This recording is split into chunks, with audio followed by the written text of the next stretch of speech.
You all keep requesting home service deals, so we got another home service deal here. Contracting company, 20 years in business, owners retiring, based in New York. They are asking 1.2 for this business, $400,000 in cash flow, 351,000 in EBITDA. Peterson Acquisitions, a pretty good group, pretty good broker. I would suspect, based on some of our past crossing their paths, that this is probably relatively accurate in terms of EBITDA. And this is probably SDE as cash flow, so seller discretionary earnings. And that's just, including owner salary, things like that. 1.9 million in revenue, pretty decent size contracting company. A little bit of equipment, nothing crazy. Low rent, so this is probably just a yard. We'll see as we dive into it. So year over year cash flow, always good to hear. But the fact that they're specifying cash flow margins here probably alludes to their revenue being up and down. We're seeing this a lot, 2021 to 2023 and 2024, where 2021 is strong, even 2020 sometimes is strong. 2022, massive decrease in margin, either cost of good goes crazy or revenues go down or some mix where, and this is consistent for over 100 deals we've looked at in the construction space across the US right now. 2023 was just not great. Some of them lost money, some of them didn't. 2023, relatively strong rebound. 2024, looking stronger than ever. In most construction companies, I don't know what it is. I'm sure it's byproduct of COVID delay effects and things like that. But generally, we're finding that across the board on a number of companies. It's kind of wild. But let's just say this is likely that same pattern. That's why they're specifying it. Company established, leader in roofing, siding, gutters, good industries, good space to be in. For New York City or New York State, I guess. I mean, they are closed a certain amount of the year, so if this is in Texas, awesome. This is in New York, and you're buying now, you're kind of getting in at the end of the season. So just something to be aware of. Great services. They now do kitchen and bathroom remodels, so that's good. So that means that they've figured out their way to keep cash flow coming year round. So that's good. Commercial accounts for renovations.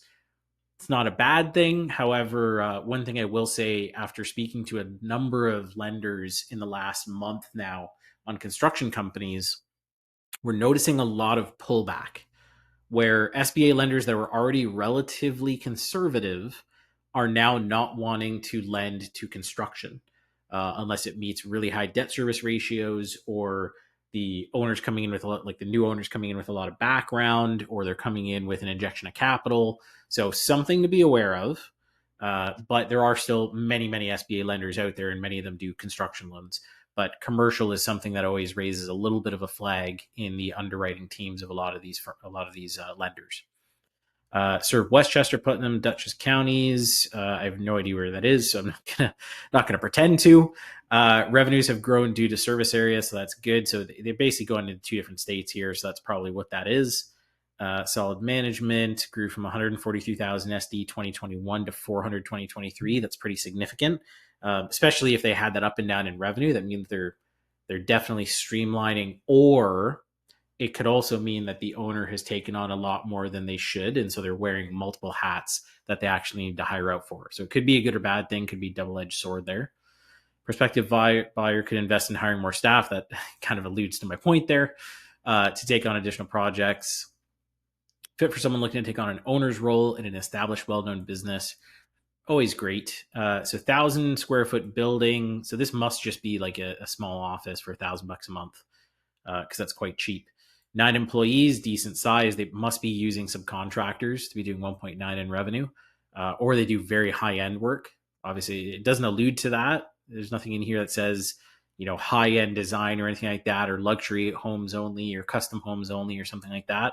So I would suspect that they're subcontractors as well. And yeah, there we go. Garage and yard, month to month lease. That's perfect. That means that they can basically operate from anywhere, within the reason, of course, within the realm they're currently dealing in. 6 months on-site training, very strong transition. I don't. For those of you who have watched many of these videos, I love calling out the transition timelines, because some of these guys, like they say, yeah, owner's willing to give thorough transition 14 days, or owner is really committed to the transition 30 days. Like, come on. It takes a lot longer than that if you're not coming from the background to understand the business. Even if you understand the business, we've had a number of folks that we've worked with over the years that are already in the same industry, right? They run an HVAC business, they're buying an HVAC business. They're in painting, they're buying a painting company. They're in tax accounting, they're buying a tax accounting firm. Even in those cases, they're still telling us, yeah, we want to make sure there's at least like 6 months transition here, because there's always stuff that comes up that we need to ask about, but also everybody runs their stuff a little bit differently. So this is good. Reason for selling, retirement, always good to hear. So there's nothing really is like a hard flag here. I guess this is the closest thing to a hard flag, is the fact that the year over year they're specifying cash flow margins, and here, it's very clear either they've really driven revenue, in which case, I mean, they would definitely say here increasing year over year sales, uh, or what's actually happening is the owner's kind of taken on more than he should, and so it's not a bad thing by any means. Does mean you can put a lot of cash in your pocket, but it does mean you need to make sure you carve out a potential replacement salary, or even potentially two salaries when you actually look at the numbers. And so this EBITDA will go down even further. But they're not asking a crazy amount. They're basically asking, just under 4 times. So let's take a look at how this really looks here. So revenue 1.9, cash flow listed 400, EBITDA is 351. They're asking 1.2 million, which is a 3.4 times multiple, and I think this is of EBITDA there. And so if we look at fees here, generally what you're going to see, right, due diligence, probably 12 grand. It might actually be more like 15 really, but for this size of business, you may not need anything crazy. It depends how clean their numbers are in terms of, are there add backs making up in here and how much within that. SBA guarantee fees. Ooh, it's kind of moving up and down there. There we go. SBA guarantee fees, loan origination fees. I'm assuming you'll probably need about 100 grand working capital in addition. Even if you contract and say, hey, we want 3 months working capital, you might need to add another $100,000 on top of that. If they don't include working capital, so you're getting what they call cash free, debt free, which is a lot of deals they like to standardize that way. You'll probably be looking at 1.9 OPEX is operating expense, probably I'd say at least 300 to 400,000. So you probably want somewhere in the range of half that, like 4 or 5 months, maybe even 6 months worth. So this might go as high as 400,000 in working capital. Conservatively, probably more like, or not even conservative, I'd say like low end, probably 250. So it just depends what you negotiate here. If you negotiate the way we do, typically, we like to ask for 3 months working capital as part of the deal. And so we just finance a little bit extra to make up to the point where we're closer to that 4 or 5 months, even better if it's 6 months realm. Then if you decide to work with someone like us, or just any really, another broker, investment bank, whatever it is, they'll charge you a few percent at least. So all in, you're getting an SBA loan for 1.1 million of the deal. But that's on an 80%. If you're doing an 80% SBA, 20% seller finance, this would be the structure you want if you don't want to be pulling a bunch of cash out of your pocket to go into the deal. And you want to obviously keep that on hand for when you need it. Seller finance, 20%. So you're actually getting a total up for 1.4 is what you're paying on the business. That's that's how it works when you're also financing a bunch of fees, working capital, and so on. So you're getting probably about an 11.25% interest rate. This is going down a little bit. I've seen some come in at 11% now. And I kind of expect, it sounds like that's actually going to go down into the single digits very shortly.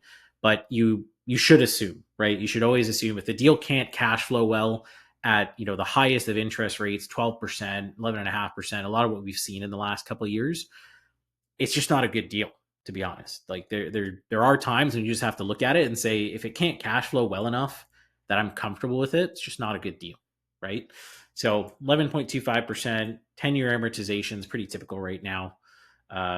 So overall annual debt payments, $200,000 just about. Debt service ratio 1.7 times. That's strong, especially after all the fees already. So after rolling all of your costs associated, 1.7 times is great. Annual net cash flow 152. Obviously, you want to make sure that you're carving out an owner salary and everything else if they're not already doing it. So this might go down, but I mean, above 1.5 times, that's what we're seeing a lot of lenders come in at and just say, hey, if it's a strong 1.5 times debt service ratio, that's a deal we'll do. Anything and above is always great. Anything below is where you start getting into iffy territory, where if shit hits the fan, you don't know what's going to happen, right? That's where you get the potential for companies to go belly up and flip side. And so that's what I mean by making sure, it's a good deal, right? If you made this 13%, you're still not in a wary territory. Whereas if this was closer to that minimum, the absolute minimum requirement for the SBA, and you had a 2% increase in interest rate, you're done, right? You're not cash flowing anymore. So you got to look at it, make sure it is a good deal. But in this case, this looks like a pretty good deal. It all just depends what the salaries look like. So you got to make sure that there's a salary built in there, assuming that the owner needs to be replaced, and there's potentially two hats that have to be placed in. If there that maybe that isn't the case. If that isn't the case, then by all means, this is a solidly negotiated deal that they've put together, and it could do very well.